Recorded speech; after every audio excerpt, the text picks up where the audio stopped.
Preview.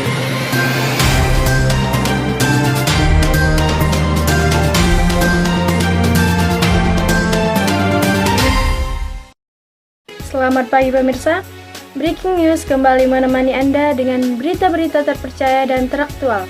Bersama saya, Elsa Manora. Baik pemirsa, kita beralih ke berita yang pertama. Pemerintah Indonesia terus memperkuat komitmen dan dukungannya terhadap sektor energi baru dan terbarukan. Penguatan kerjasama internasional dibutuhkan untuk meningkatkan peluang bisnis dan investasi dalam pengembangan energi terbarukan Indonesia. Kementerian Luar Negeri menggelar webinar bertajuk Perawatan Kerjasama Internasional untuk meningkatkan peluang bisnis dan investasi dalam pengembangan energi terbarukan Indonesia. Tujuannya sebagai wadah bagi para pemangku kepentingan dari berbagai sektor untuk mengoptimalkan kerjasama dan peluang investasi di sektor energi baru dan terbarukan. Di dalam transisi energi yang semula kita itu adalah memenuhi kebutuhan listrik kita atau energi kita melalui fosil dan EBT dengan memperhatikan accessibility, affordability, terus juga environmentally friendly. Sekarang kita bergeser bagaimana upaya pemenuhan energi kita itu bisa memenuhi ketahanan energi, kemudian kemandirian, kemudian juga berkesinambungan, dan yang tidak kalah pentingnya adalah bisa juga mengatasi perubahan iklim dan rendah karbon. Hal yang sama juga disampaikan Kementerian Luar Negeri. Komitmen Indonesia itu sudah sangat jelas bahwa kita akan terus mendorong transisi energi. Nah, pada saat yang kedua kita juga harus pastikan bahwa transisi energi ini berjalan seiringan dengan energy security, energy accessibility, dan energy affordability. Dimandatkan oleh Bapak Presiden agar diplomasi Indonesia itu secara aktif, secara proaktif berusaha menjaring investasi maupun berbagai bentuk kerjasama dengan negara-negara lain untuk mengamankan berbagai bentuk dukungan sehingga upaya transisi energi kita bisa berjalan dengan lancar.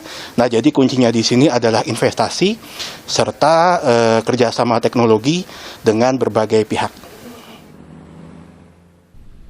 Saat ini, kunci terpenting adalah memastikan ketersediaan teknologi baru dan terbarukan yang terjangkau dan bisa diterapkan di negara kepulauan seperti Indonesia.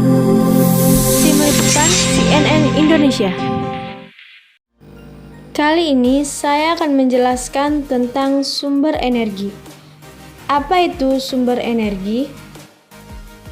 Sumber energi adalah segala sesuatu di sekitar kita yang dapat menghasilkan energi. Dalam kehidupan sehari-hari, manusia selalu membutuhkan sumber energi. Mobil membutuhkan sumber energi berupa bensin atau solar. Sedangkan manusia untuk dapat beraktivitas membutuhkan sumber energi yang berasal dari makanan. Bensin, solar, dan makanan merupakan sumber energi.